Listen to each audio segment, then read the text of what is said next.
Salut à tous, c'est Kazan, j'espère que vous allez bien. Petite réception de cartes Magic qui vont compléter ma collection. Franchement, je suis très content. Il y a des tonnes de cartes qui vont arriver, des dingueries, des grosses créatures légendaires. Et franchement, j'adore ces illustrations. Je t'en ai fait un petit short parce que je la trouve vraiment exceptionnelle. C'est un 18.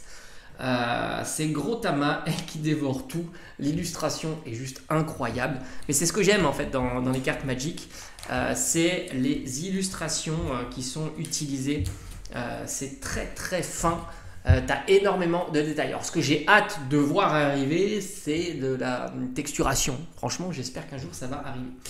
Donc, très sympa. C'est une créature légende type Givre qui est mythique. Voilà, tout simplement. Allez, on va la mettre dans le classeur.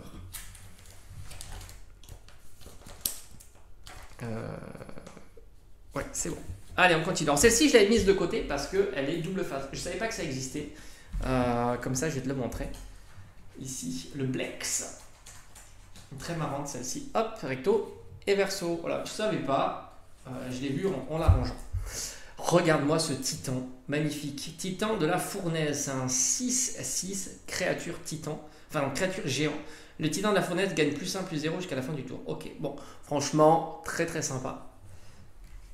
Une petite carte, alors ça j'aime bien quand c'est borderless comme ça, c'est-à-dire qu'il n'y a pas les bords de la carte. Puis tu as l'illustration qui est un petit peu sur la légende, c'est vraiment beau. C'est Domri, anarchiste de Bolas. Très jolie créature, on dirait un petit peu un hamster géant. On continue en parlant d'hamster. Nashi, chercheur de l'ombre, très joli, donc là c'est pareil. Alors je vais essayer de récupérer un maximum de cartes comme ça, sans les bords, je trouve ça super joli. C'est qu'une simple rare, mais elle fait tout son effet. Encore une de plus, Marina Vandrel, très jolie aussi illustration. On continue avec Arrache-Gueule ni Grinçant. Regarde-moi cette carte, je crois qu'elle est foil, ouais c'est ça. C'est un 5-5 foil, très joli. On continue toujours dans cette série de cartes sans les bords. Alors est-ce que c'est la même édition? Non, celles-ci ce sont les mêmes éditions. Je t'avoue que je ne fais pas tellement attention aux éditions, hein. Je les sélectionne par rapport à la beauté de la carte, je trouve qu'elles sont vraiment très jolies. Et puis toujours pareil, je respecte un budget très serré pour les collections. Donc là on est sur une créature légendaire, géant et chaman, magnifique, avec cette forêt sur la tête, c'est pour ça que c'est un géant. Et enfin la dernière, Kudo, roi parmi les ours, magnifique aussi. Donc ça c'est deux cartes rares. Mais voilà, elles sont sans bord, je trouve ça très sympa. À mon avis, ce sont des cartes qui sont dans des boosters un peu premium, on va dire. C'est-à-dire qu'avec Magic, ils ont fait, et ça je trouve ça très intéressant, des boosters type classique, je crois que c'est des drafts qui coûtent, je sais pas, 5-6 euros. Et puis tu as des boosters plus premium où ça t'assure des raretés de cartes et des cartes un peu plus premium, un peu plus différentes que d'habitude.